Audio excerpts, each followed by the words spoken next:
Hi everyone. तो ये शायरी में मेरा पहली बार है, मैंने स्टैंड अप कॉमेडी की है। तो तो जब मैं आया यहाँ पे तो मेरे दोस्तों ने बोला कि देख, मजाक वाली बात अलग है, स्टैंड अप कॉमेडी, बट शायरी एक थोड़ा नाजुक मामला है, तो थोड़ा ध्यान से है ना। क्योंकि देख, मजाक की शायरी तुम बना सकते हो, बट शायरी का मजाक नहीं बनना चाहिए। तो मैंने, ठीक है भाई ध्यान रखेंगे, कोई दिक्कत नहीं है, अपना पहली बार है, अपन ध्यान रखेंगे। तो उसने बोला कि देख, और एक और चीज़, कहाँ जा रहा है? तो मैंने यार अभी तो सोचा नहीं। तो बोला मैंने सोशल हाउस एक देखा है, तो वहाँ जा। मैंने क्यों भाई, ऐसा क्या है उसमें? तो उसने बोला देख, शायर वहाँ कैसे भी आते हो, बट ऑडियंस बहुत बेहतरीन आती है, ठीक है? तो उनके साथ जा, तुझे बहुत सीखने को मिलेगा, और उनका एक्चुअली फीडबैक तेरा असली फीडबैक होगा। तो मैं ठीक है। तो आज जो मैं बताने जा रहा हूँ वो मेरे एक बहुत बेस्ट फ्रेंड और मेरे बीच की कन्वर्जेशन टाइप है, ठीक है? तो और वो बेस्ट फ्रेंड था, वो वैसे वाला कि बिल्कुल सच्चा इश्क, ठीक है, बिल्कुल गहरा घनघोर ऐसे वाला, है ना। तो जैसे वो देखता था लोगों की, यार ये इश्क के नाम पे क्या करते फिर रहे हैं, मतलब कोई भी धोखा दे रहा, कुछ भी कर रहा है। तो उसने एक लाइन ऐसे बोल दी एक दिन बातों बातों में कि यार मुझे एक बात बता। मैंने बोल। तो कह रहा, ये इश्क है कि आवारगी? ये इश्क है कि आवारगी? साला ना मासूमियत ना सादगी। तो मैंने बोला हाँ यार, बात तो सही है तेरी, मतलब काफ़ी लोग इश्क का है ना गलत फ़ायदा उठा रहे हैं बस नाम का, और कुछ नहीं है। तो पर वो था, वो बिल्कुल एक लड़की के साथ बहुत मतलब सीरियस रिलेशनशिप में था।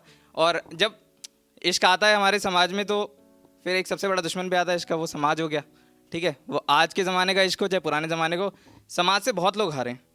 तो बट फिर भी है ना, एक आदमी में ना एक उम्मीद रहती है कि नहीं यार, और हमेशा ये समझता रहता है कि चाहे सामने वाला कुछ कर भी नहीं रहा होगा तुम्हारे लिए, बट तुम्हारे लिए तो वो हीरो है, तो तुम्हें लगेगा कि यार नहीं, ये एफर्ट मार रहा है। तो उस टाइम पे उसने एक दो लाइनें बोली कि समाज के हर झूठ को सच बता रहा हूँ मैं, समाज के हर झूठ को सच बता रहा हूँ मैं, ये मेरे कमरे में जो खाली पन्ने पड़े ना, इसे भी तेरे खत बता रहा हूँ। समाज के झूठ को सच बता रहा हूँ, मेरे कमरे में जो खाली पन्ने पड़े ना, इनको भी तेरे खत बता रहा हूँ।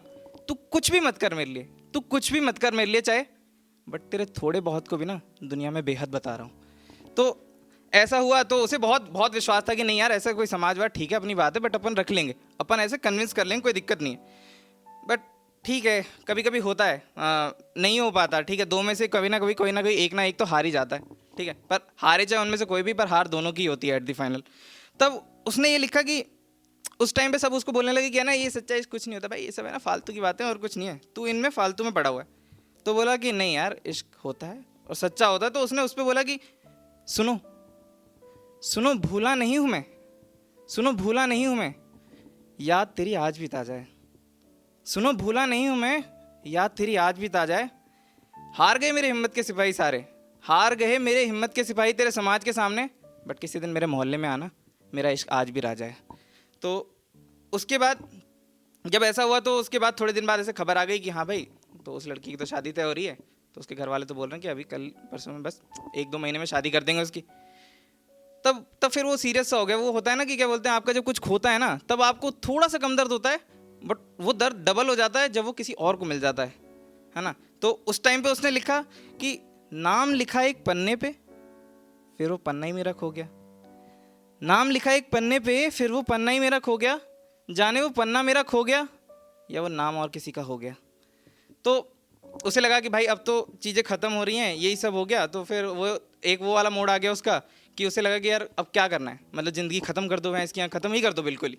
तो फिर उसने बोला कि नहीं नहीं नहीं, ख़त्म नहीं करनी, अपने को इससे ना लड़ना है, अपन को भागना है इससे, और इससे निकलना है, बहुत कुछ बड़ा करना है, क्योंकि अपनी ज़िंदगी में उम्र क्या है अभी, अभी तो आधी से ज़्यादा बची है।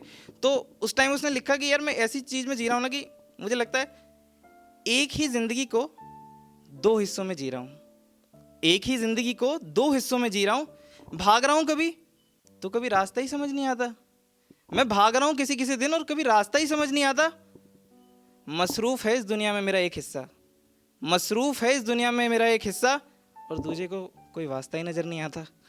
तो ये सब उसने लिखा हुआ। फिर हम भी उसको समझाते थे कि नहीं यार ऐसे कोई दिक्कत नहीं है, तू है ना थोड़ा बाहर निकल इससे। फिर उसने ट्राई किया, वो हंसने खेलने लगा, हमारे साथ मूवी वूवी जाने लगा। तो फिर हमने ना उसको ऐसे टोकना स्टार्ट कर दिया कि यार देखा निकल गया ना, ऐसे ही तू फालतू में रोता रहता था कि ये इश्क नहीं होता, वो नहीं होता, मेरा छूट गया वगैरह, 2 महीने में तू हंस रहा आराम से। तब उसने हमें ऐसे ऐसे सार्केस्टिक टोन में एक बार बोल दिया बातों बातों में, तुम्हें क्या खबर है कि दिल मेरा रोता ही नहीं, तुम्हें क्या खबर है कि दिल मेरा रोता ही नहीं, तुमने देखा नहीं तो सोचा कि सच्चा प्यार होता नहीं, तो हम भी मतलब कन्विंस हो गए। मैंने लगा कि नहीं यार, लड़का तो सीरियस है, ऐसे इसके बारे में कभी कुछ नहीं बोलना। तो हमने बोला कि देख यार, बहुत बड़े बड़े लोगों ने कह दिया ना, ये तो हमने सबने लाइनें सुनी हुई है कि कभी जब चीज़ कुछ पॉसिबल नहीं हो पाती तो उसको किसी बुरे मोड पे छोड़ने के बजाय एक अच्छे मोड पे लाके छोड़ देना चाहिए। तो उसने बोला कि हाँ बात तो सही है। बोला बट अच्छा मोड अब कहाँ से आएगा, अब तो गई। तो मैंने बोला ये बात भी सही है। तो मैंने बोला कि एक काम कर, तो अपने ना किताब के पन्ने पलट, थोड़ा सा पीछे पलट अपने किताब के पन्ने, और जब तेरा ऐसा मोड था ना जब तू बहुत खुश था, तो उस टाइम को सोच और उस टाइम के बाद सोच के उसको वहाँ पे छोड़ दे। तो उसने बोला ठीक है। तो उसने ना कुछ शायरियाँ पहले की बताई फिर हमें। जैसे कि उसने 2 लाइनें लिखी थी कि सोचा है यूं हो कि रास्ते का मैं नहीं मेरा रास्ता हो, सोचा है यूं हो कि रास्ते का मैं नहीं रास्ता मेरा हो, जो छेड़े तेरे दोस्त तुझे तो वास्ता मेरा हो। ठीक है। तो उसके बाद उसने एक और लाइन लिखी, मतलब शुरू शुरू में तो बिल्कुल ऐसे सब कुछ अच्छा लगता है ना कि भाई ये तो इससे अच्छा तो कुछ चीज़ ही नहीं है। तब उसने लिखा कि एक ख्वाब है मेरे उसके ख्वाब में आने का, एक ख्वाब है मेरा उसके ख्वाब में आने का, जो कोई सवाल हो उससे इश्क पे दुनिया में, जो कोई सवाल हो उससे इश्क पे दुनिया में, तो उसके जवाब में आने का, जो वो पलटे ज़िंदगी के पन्ने कभी, जो वो पलटे ज़िंदगी के पन्ने कभी, तो उसके छिपे हुए राज में आने का।